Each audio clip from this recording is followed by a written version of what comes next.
Okay, we graphed our piecewise function, given these three pieces, that gives us this graph.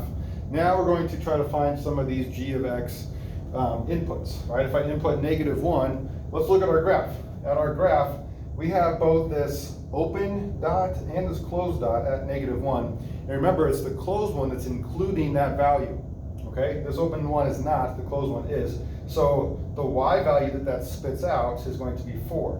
Right, if I input -1, it spits out a 4, so I'd put 4 there. Same thing at 0, right? 0, also 4, because that's part of our horizontal line, also 4. What about at 1? At 1, when it's at 4, that's going to be an open dot. That's not included. So we need to go down to where it's closed, and at 1, it's closed also at 1 for the y value.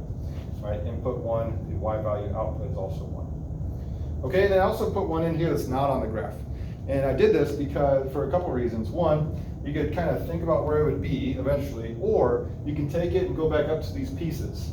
11, if you look at where the domain is restricted, is greater than or equal to 1. 11 is definitely bigger than 1.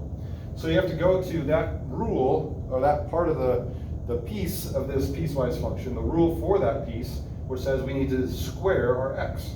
So if the x that we're inputting is 11, 11 squared is going to be 121, and therefore that is what g of 11 is.